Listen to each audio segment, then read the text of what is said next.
Julius Lester, a captivating and often polarizing American writer whose odyssey through a labyrinth of religious and ethnic identities caused him to be labeled a militant black separatist and a race traitor, as well as an anti-Semite and, after his conversion to Judaism, a vociferous Zionist, died on Thursday in Palmer, Mass. He was 78. The cause was complications of chronic obstructive pulmonary disease, his daughter Leanne Amaris said. A prolific author, Mr. Lester had more than 4 dozen books for adults and children to his credit.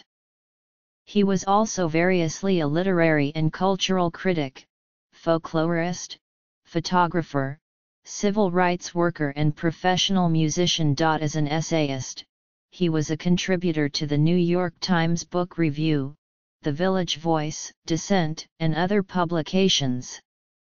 A resident of Belchertown, Massachusetts, he was a retired faculty member of the University of Massachusetts, Amherst. Mr. Lester's writing, he produced non-fiction and fiction, was largely devoted to portraying Black American history, past and present. It was a history, his work made clear, that bound Black lives together like beads strung on a necklace of pain, as he wrote in the Times in 1976. Reviewers often praised his work for its vibrant immediacy, political urgency, and deep-rootedness in both Black oral tradition and historical documents, including the narratives of former slaves. Mr. Lester's best-known writing for adults includes the book Look Out, Whitey!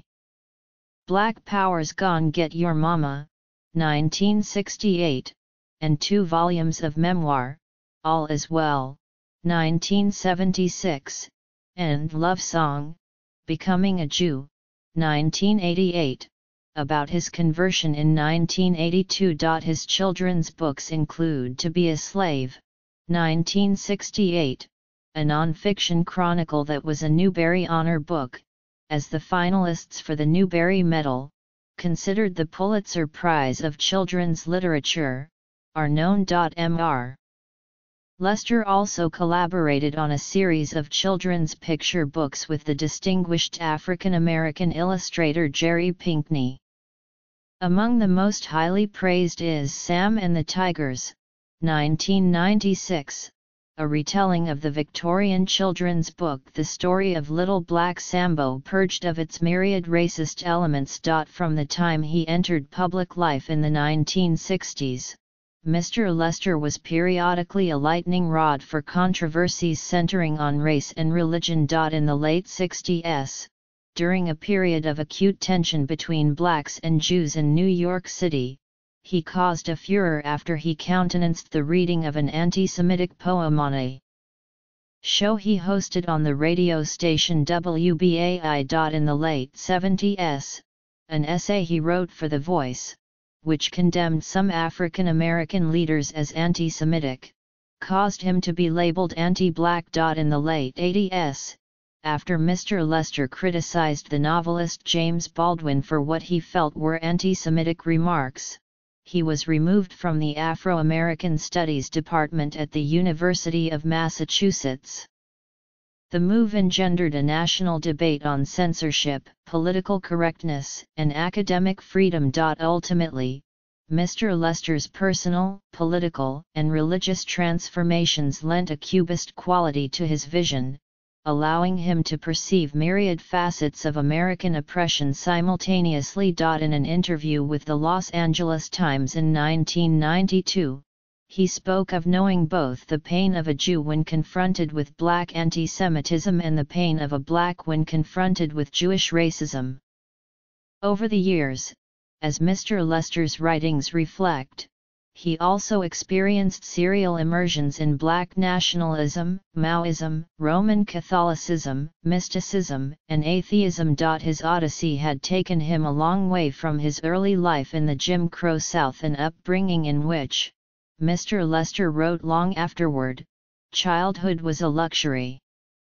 The son of Woody Daniel Lester, a Methodist minister, and the former Julia Smith, Julius Bernard Lester was born in St. Louis on January 27, 1939. When he was a child, the family moved to Kansas City, Kansas, and later to Nashville. There were nothing but black kids in my class, the class across the hall, the school, the neighborhood. Mr. Lester, writing in 1976, recalled telling his incredulous young son, "I was 20 before I lived among whites." Yet as a child, Mr. Lester learned that he had a Jewish ancestor on his mother's side, Adolf Alchel, an immigrant from Germany who had settled in Arkansas. "My great-grandfather was a Jew, I say to myself," he later wrote, recalling that youthful epiphany. "I don't know what that means, not if meaning is confined to words and concepts. But meaning," he continued, "is also feeling and sensation and wonder and questions." Mr. Lester's father hoped he would follow him into the ministry, but the young Mr. Lester wanted only to become a folk singer. In the early 1960s, after earning a bachelor's degree in English from Fisk University, a historically black institution in Nashville, he moved to New York to pursue that calling. There, he performed on the coffeehouse circuit as a singer and guitarist. He released 2 albums for Vanguard Records that melded folk and blues with his socially conscious lyrics, Julius Lester, 1965, and Departures, 1967. Mr. Lester's first published book, which appeared in 1965, was an instructional manual, The Folk Singer's Guide to the 12-String Guitar as Played by Lead Belly, written with Pete Seeger. In the 1960s, Mr. Lester was closely involved as a writer and photographer with the Student Nonviolent Coordinating Committee, becoming the head of its photography department. In that capacity, he traveled to the South to document the civil rights movement and to North Vietnam to photograph the effects of American bombardment. For much of this period he was an ardent separatist, arguing, as the Boston Globe reported in 1970, that all efforts should be turned to finding a way to establish a black nation within the territorial confines of the United States. In Look Out, Whitey, his first book about race, Mr. Lester wrote, "The world of the black American is different from that of the white American. The difference comes not only from the segregation imposed on the black man, but from the very nature of blackness and its evolution under segregation." Reviewing Look Out, Whitey, in the Times Book Review in 1968, the novelist and historian Truman Nelson called it a magnificent example of the new black revolutionary writing that could generate the tidal force to sweep aside all the tired and dead matter on our literary shores. In 1968, Mr. Lester became the host of a weekly show about political issues, broadcast on WBAI. Late that year, Leslie R. Campbell, an African-American New York City schoolteacher, appeared as a guest on the show.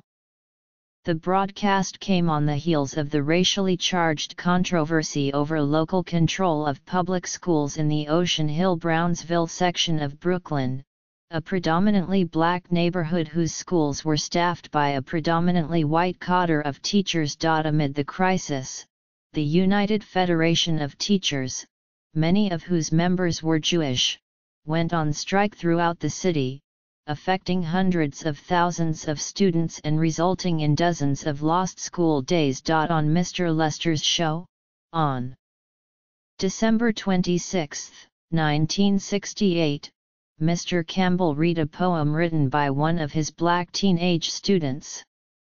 Dedicated to Albert Shanker, the president of the Teachers Union, it began, "Hey, Jew boy, with that yarmulke on your head / you pale-faced Jew boy, I wish you were dead." The poem, and Mr. Lester's on-air defense of it as an important evocation of a black student's experience, provoked a storm of complaint. The Anti-Defamation League of B'nai B'rith called publicly for Mr. Lester's dismissal from the station. WBAI stood by Mr. Lester's right to have made the broadcast, as did the Federal Communications Commission, which reviewed the case in 1969. His show remained on the station until the mid-70s. In what was widely viewed as an ideological about-face, Mr. Lester engendered controversy again in 1979 with public comments in support of American Jewry. That year, in an essay in The Voice, he castigated some black leaders as anti-Semitic for comments they had made in the wake of Andrew Young's resignation as the United States ambassador to the United Nations. An African American and a widely acknowledged hero of the civil rights movement, Mr. Young had resigned his post in August 1979 after meeting with a representative of the Palestine Liberation Organization, a move that many American Jews saw as a profound betrayal. As a result, some black leaders publicly blamed Jews for his resignation. After his essay was published, Mr. Lester later wrote, an academic colleague asked him, "Don't you care what black people think of you?" "I did," he wrote, "but not to the extent that I would give them power over my soul." By then, Judaism, and the feeling and sensation and wonder and questions it occasioned, had begun to exert a pull on Mr. Lester. He had first felt that pull, he said, in the late 1970s, while preparing to teach a course on the intertwined history of blacks and Jews. "I remembered books I'd read about Holocaust survivors," he wrote in a 1989 essay. "I was not that kind of survivor." The omnipresent threat of death on a Mississippi highway in 1964 was not Auschwitz. And yet, to live in an atmosphere where the presence of death is as palpable as the smell of honeysuckle lacerated the soul in ways one dared not stop to know. In 1981, Mr. Lester said, he had a vision in the vision. "I was a Jew," he told NPR in 1995. "There was a yarmulke on my head, and I was dancing, and I was filled with incredible joy." He converted the next year. Although many critics praised Love Song, the chronicle of his conversion, the book exacerbated tensions between Mr. Lester and the Afro-American Studies Department at UMass. He had joined the university's faculty in 1971. In his book, Mr. Lester criticized two widely venerated African American figures, James Baldwin and, by extension, the Rev. Jesse L. Jackson. Baldwin, who died in 1987 as Mr. Lester's book was going to press, had given a lecture at UMass a few years before in which he criticized the news media for reporting remarks that Mr. Jackson made during the 1984 presidential campaign. In those remarks, Mr. Jackson characterized New York City as Himmie Town. Writing of Baldwin, Mr. Lester said, "I know he is not an anti-Semite, but his remarks in class were anti-Semitic, and he does not realize it." In response, a development that received national attention, the Afro-American Studies Department forced Mr. Lester off its faculty in 1988, condemning him as an anti-Negro. It seems, Mr. Lester told the Los Angeles Times that year, with what can safely be described as knowing understatement, that I challenge people. Mr. Lester, who had won many awards for teaching during his time in the department, moved to the university's Department of Judaic and Near Eastern Studies. He retired from UMass in late 2003. Mr. Lester's first two marriages ended in divorce. Besides his daughter Ms. Amaris, survivors include his wife, Milan Sabatini, whom he married in 1995, two sons, Malcolm and David, two other daughters, Jody Lester and Eleanor Ritter, and 8 grandchildren. Among his other books for adults are Revolutionary Notes, 1969, a collection of political and cultural essays, and the novel The Autobiography of God, 2004, a mystical noir starring a young female rabbi. His other children's books include Day of Tears, a novel and dialogue, which won the American Library Association's Coretta Scott King Award in 2006. From 1991 to 2001, he served as the lay religious leader of the Beth El Synagogue in St. Johnsbury, VT. In the 1980s, alight with his newfound faith, Mr. Lester went to Arkansas in search of Adolph Alchol, his great-grandfather. As he learned, Alchol's descendants, in an American odyssey of their own, had converted to Christianity. When it came to that branch of the family, Mr. Lester discovered, he was its only surviving Jewish member.